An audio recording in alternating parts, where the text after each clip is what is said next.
Cześć, tu Radek. Moje filmy powstają dzięki patronom, za co im serdecznie dziękuję.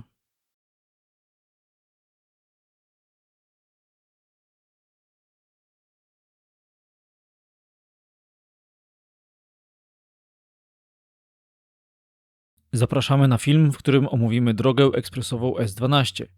Planowana trasa będzie poprowadzona równoleżnikowo w centralnej części kraju. Jej docelowa długość to około 315 km. Droga zacznie się w Łodzi i przez Tomaszów Mazowiecki, Opoczno, Radom, Puławy, Lublin, Świdnik i Chełm zakończy się na granicy z Ukrainą w Dorochusku. Końcowy odcinek trasy od Lublina do granicy będzie fragmentem trasy europejskiej E373. Droga po wybudowaniu przejmie ruch z kierunku Poznania, Szczecina, Bydgoszczy, Torunia i Gdańska w stronę Radomia i Lublina, dzięki czemu odciąży również autostradę A2 na odcinku z Łodzi do Warszawy i drogę ekspresową S2. Film został podzielony na kilka części. Zapraszamy. Obecnie droga ekspresowa S12 jest wybudowana na odcinku 94 km w województwie lubelskim. Trasa zaczyna się na zachód od Puław we wsi Zarzecze i poprowadzona jest przez Puławy, Kurów, Lublin i Świdnik, a kończy w mieście Piaski. Na odcinku od węzła Kurów Zachód do węzła Piaski Wschód trasa stanowi wspólny przebieg z drogą ekspresową S17 z Warszawy przez Lublin do Chrebennego. Natomiast w samym Lublinie dodatkowo od węzła Lublin-Sławinek do węzła Lublin-Rudnik trasa stanowi wspólny przebieg z drogą ekspresową S19 z Białegostoku przez Lublin do Rzeszowa i dalej do granicy ze Słowacją. Jest to również jedyny fragment S12, gdzie droga ma 3 pasy w każdą stronę. Można śmiało powiedzieć, że trasy S12, S17 i S19 na wspólnym odcinku tworzą główną oś transportową województwa lubelskiego.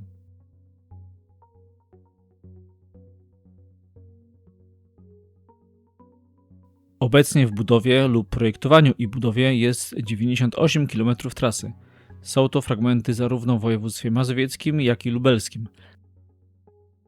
Projektowany odcinek w województwie mazowieckim zaczyna się tuż przy granicy z województwem łódzkim. Kawałek dalej na wschód usytuowany będzie pierwszy węzeł, czyli Gielniów, na przecięciu z obecną drogą krajową nr 12 oraz drogą wojewódzką nr 728. Kolejny węzeł to Przysłucha na przecięciu z drogą wojewódzką 727.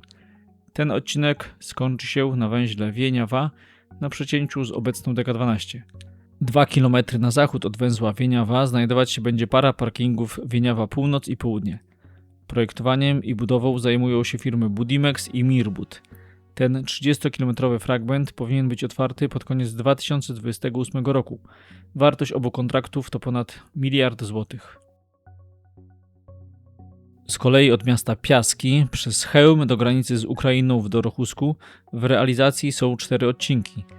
Trasa zacznie się na węźle Piaski Wschód na połączeniu S12 z S17.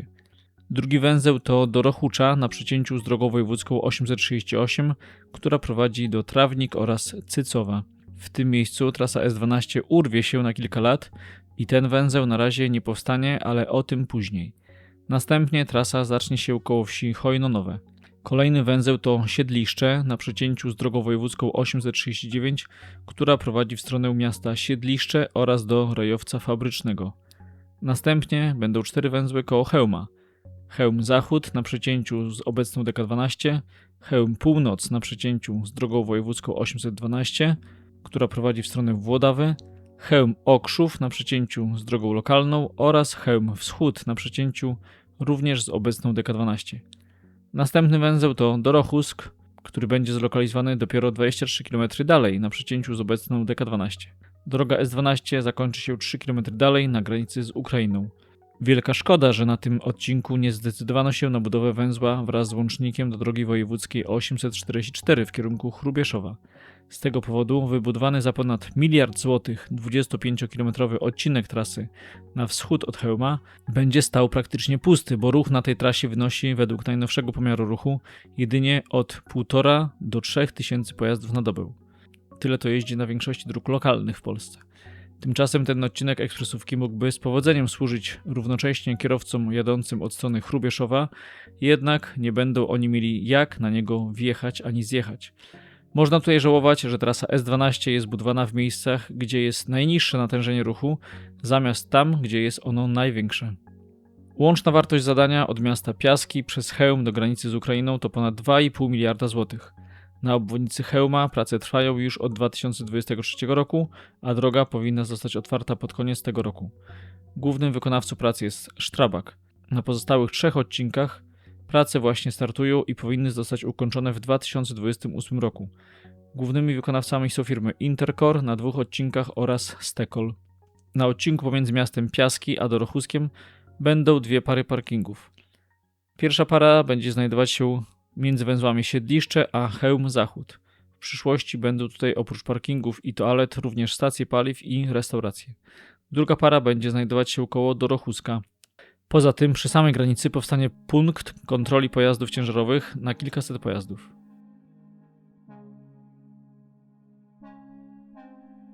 Przechodzimy do odcinków planowanych. Trasa S12 rozpocznie się na węźle Łódź Południe na połączeniu z A1 i S8 i będzie stanowić przedłużenie drogi ekspresowej S8.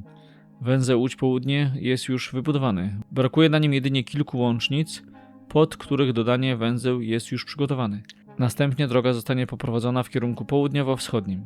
W ciągu trasy będą węzły drogowe Kurowice na przecięciu z drogą lokalną oraz Rokiciny na przecięciu z drogą wojewódzką 716. Na węźle Studzianki pomiędzy Tomaszowem Mazowieckim a Piotrkowem Trybunalskim trasa przetnie się z drogą ekspresową S8 z Piotrkowa Trybunalskiego do Warszawy. Analizowane były również warianty północne prowadzące z Łodzi na wschód, gdzie trasa S12 łączy się z S8 na północy Tomaszowa Mazowieckiego i omija to miasto od północnego wschodu. Jednak nie zostały one wybrane przez Generalną Dyrekcję jako preferowane. Nowa droga według zaproponowanego wariantu czerwonego ominie Tomaszów Mazowiecki od południa. Na przecięciu z ulicą Modrzewskiego powstanie węzeł Tomaszów Mazowiecki.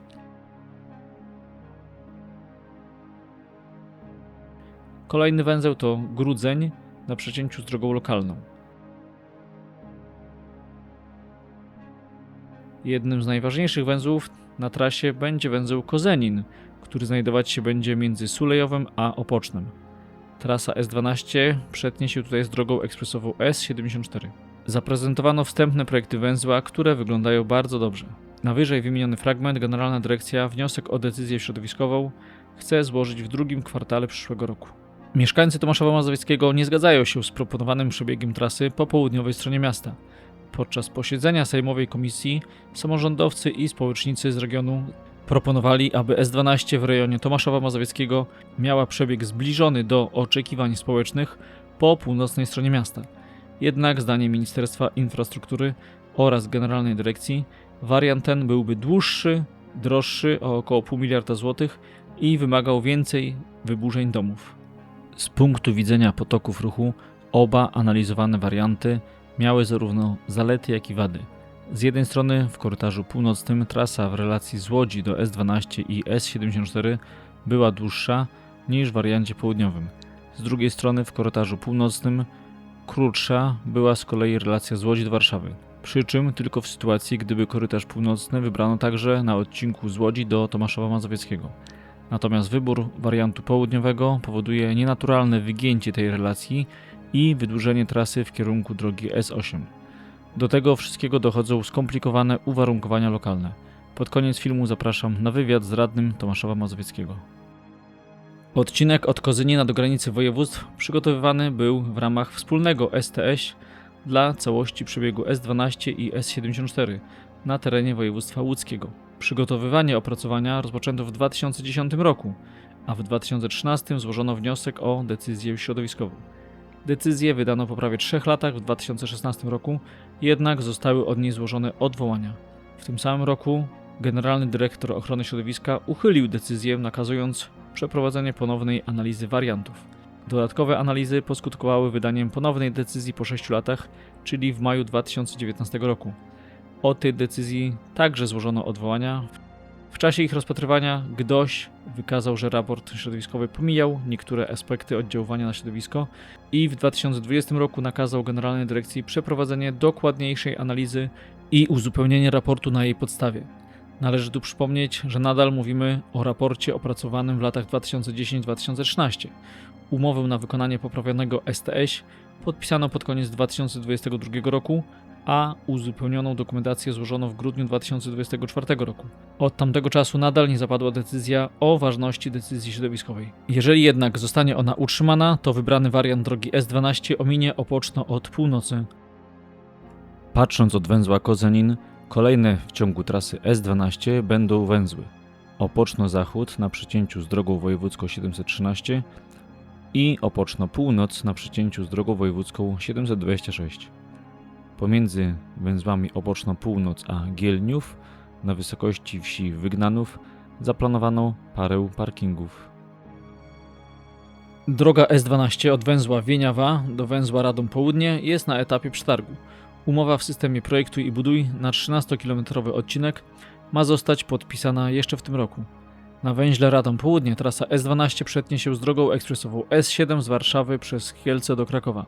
Pod koniec 2024 roku Regionalny Dyrektor Ochrony Środowiska w Warszawie wydał decyzję środowiskową dla 67-kilometrowego fragmentu z Radomia przez Zwoleń do obwodnicy Puław. Od decyzji RDOŚ wpłynęły odwołania, które rozpatruje Generalna Dyrekcja Ochrony Środowiska. Na tym odcinku będą węzły drogowe Radom-Kowala na przecięciu z drogą wojewódzką 744, Radom-Skaryszew na przecięciu z nowym przebiegiem DK9, która prowadzi w stronę Radomia oraz Iłży, Tczów na przecięciu z drogą wojewódzką 733, która prowadzi w stronę Tczowa oraz DK12, Zwoleń na przecięciu z nowym śladem DK79, która ominie po wschodniej stronie Zwoleń, Czarnolas na przecięciu z drogą powiatową, która prowadzi w stronę Czarnolasu. Omawiając odcinki w budowie, nie trudno było zauważyć przerwę pomiędzy miastem Piaski a Chełmem. Stało się tak, gdyż z pierwotnych planów po wykonaniu badań geologicznych musiał zostać wyłączony prawie 6-kilometrowy odcinek pomiędzy wsiami Pełczyn a Chojnonowe. W rejonie planowanego węzła do Rochucza pod warstwą ziemi znajdowały się odpady przemysłowe. Po analizie możliwych rozwiązań Generalna Dyrekcja podjęła decyzję o rozpoczęciu od nowa przygotowań dla tego krótkiego odcinka. Wynika to z faktów, że proces administracyjny związany ze zdobyciem pozwoleń na uprzątnięcie i wykorzystanie terenu zająłby dłużej niż ważna jest decyzja środowiskowa dla drogi. Skutkować to będzie zmianą przebiegu trasy między tymi miejscowościami. Generalna Dyrekcja planuje do połowy 2026 roku złożyć wniosek o decyzję środowiskową.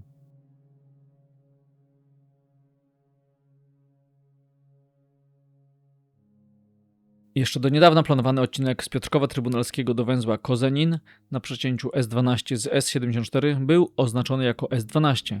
Od pewnego czasu to się zmieniło i teraz ma być on częścią drogi S74. Dla kierowców nie ma to większego znaczenia, bo i tak pojadą tam, gdzie będą mieli najszybciej.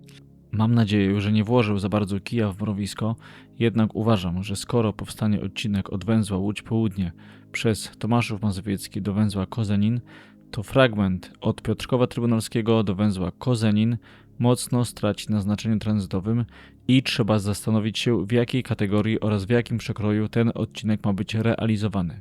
Po wybudowaniu odcinka z Łodzi do węzła Kozenin, odcinek ten właściwie całkowicie przejmie ruch tranzytowy na odcinku od strony Poznania, Szczecina, Bydgoszczy, Torunia, Gdańska i Łodzi w stronę Radomia, Lublina, Kielc i Rzeszowa oraz odwrotnie. Stworzy to całkowicie nowy kierunek dla wielu relacji. Uważam, że trzeba zrobić odpowiednie badania i symulacje.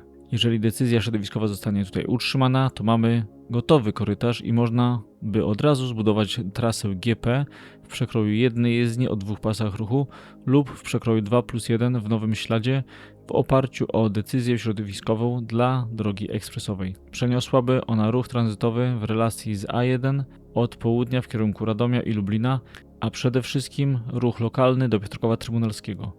I dla tego ruchu nowa droga jest potrzebna, aby wyprowadzić pojazdy z terenów zabudowanych wzdłuż starej DK12. Natomiast na drogach z dominującym ruchem lokalnym klasa S często nie musi być najlepszym wyborem. Nie chodzi tu tylko o koszt budowy takiej drogi, ale też o mniejszą liczbę węzłów. Na S74 zaplanowano tylko jeden węzeł na wysokości Piotrkowa Trybunalskiego, na przecięciu z DK91. Przy klasie GP połączeń z lokalnymi drogami może być więcej.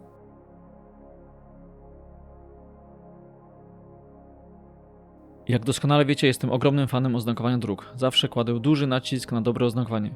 W przebiegu drogi S12 i DK12 jest pewna duża niekonsekwencja. Droga S12 rozpocznie się na węźle Łódź Południe i zostanie poprowadzona w kierunku wschodnim. Na odcinku od węzła Kurów Zachód do węzła Piaski Wschód ma wspólny przebieg z drogą S17, a w Lublinie dodatkowo z drogą S19. I to jest w porządku. Natomiast kompletnie nie rozumiem, dlaczego ta sama trasa ma wspólny przebieg z drogą ekspresową S8 na odcinku od węzła Łódź Południe do węzła Sieradz Południe, ale już na tym odcinku jest oznaczone jako DK12. Przecież to jest absurd. Albo powinniśmy na odcinku na zachód od Łodzi oraz koło Lublina wskazać wspólny przebieg z inną drogą klasy S, albo całkowicie ją usunąć. Uważam oczywiście, że powinniśmy wybrać tą pierwszą wersję.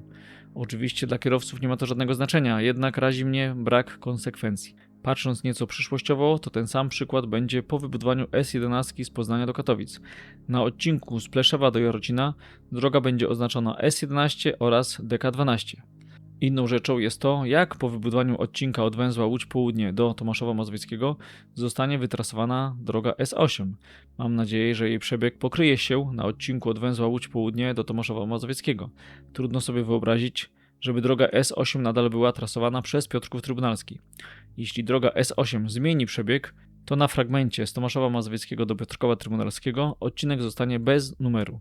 Kiedyś proponowałem w filmie nową numerację dróg w Polsce i ten odcinek uzyskał u mnie numer S15, czy nawet lepiej A15.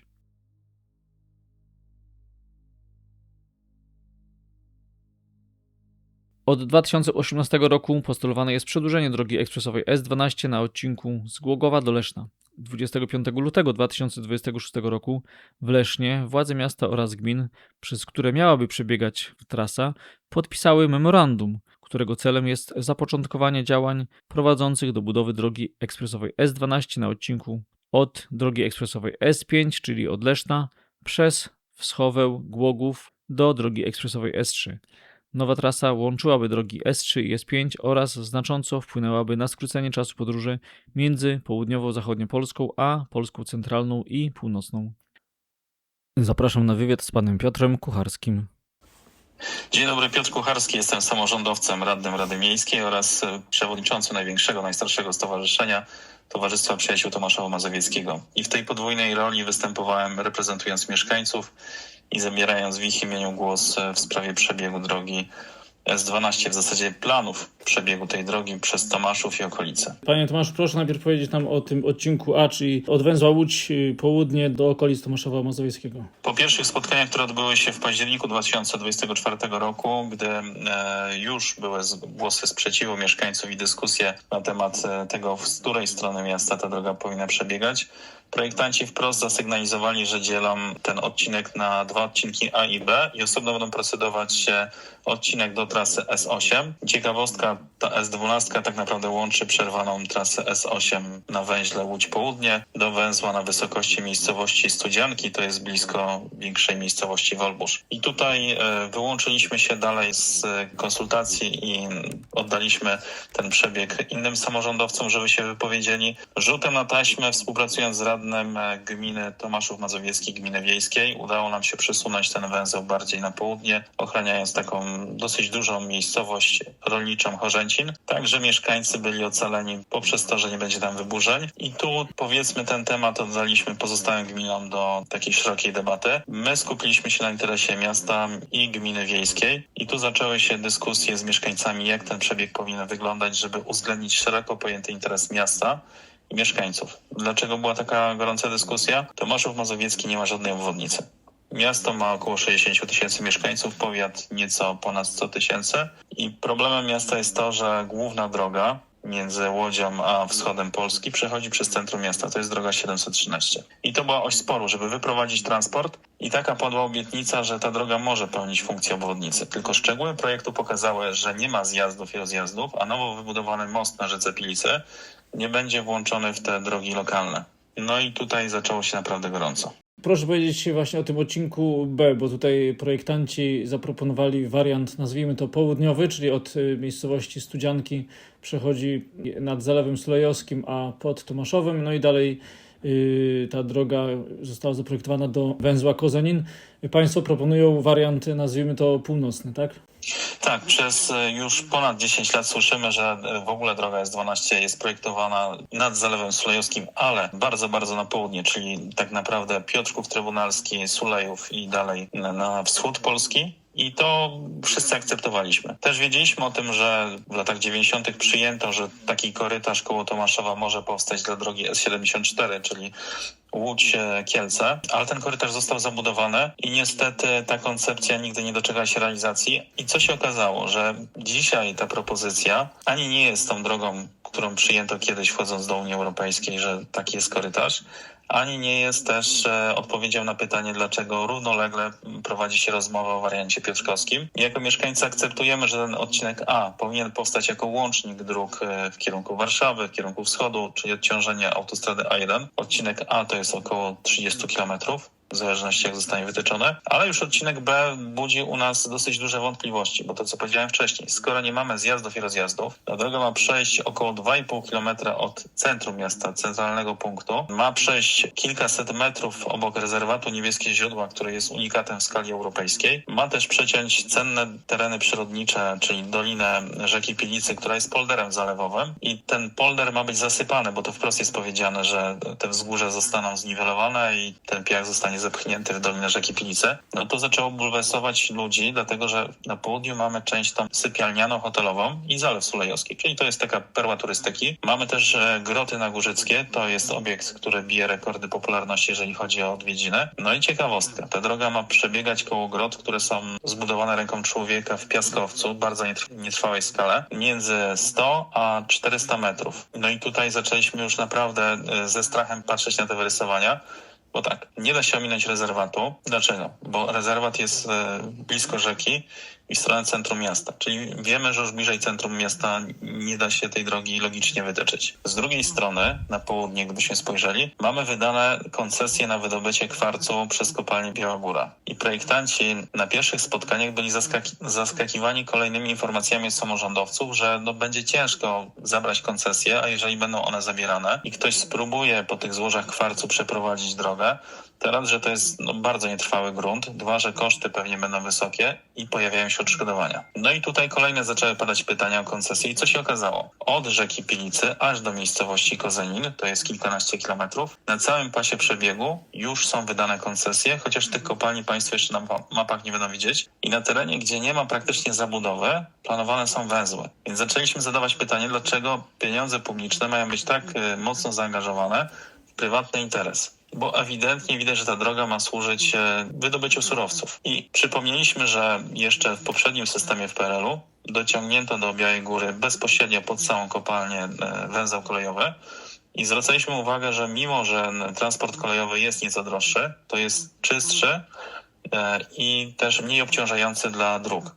No i tutaj ta dyskusja cały czas się opiera o ekonomię wydobycia kwarcu, to jest kopalnia odkrywkowa, pozostałe te kopalnie, tak jak Grudzeń Las, gdzie jest planowany węzeł, to też jest kopalnia odkrywkowa, czyli samo wydobycie jest dosyć tanie, największym problemem jest transport. Tylko czy za to wszystko ma zapłacić 60-tysięczne miasto? I takim koronnym argumentem było to, że na północy od początku rozwoju miasta mieliśmy strefę przemysłową i mamy dwie duże jednostki wojskowe. I przeprawa, która miała być zrobiona na północy Tomaszowa Mazowieckiego, miała służyć jako przeprawa militarna. I jak najbardziej taki most jest potrzebny. Tomaszów w tej chwili ma tylko dwa nieco większe mosty, plus trzeci, trudno nazwać go mostem, jest to Tama. Przez Tamę nie może przejechać nic cięższego niż 17 ton, gdzie te 17 ton to jest całkowita masa dopuszczalna pojazdu.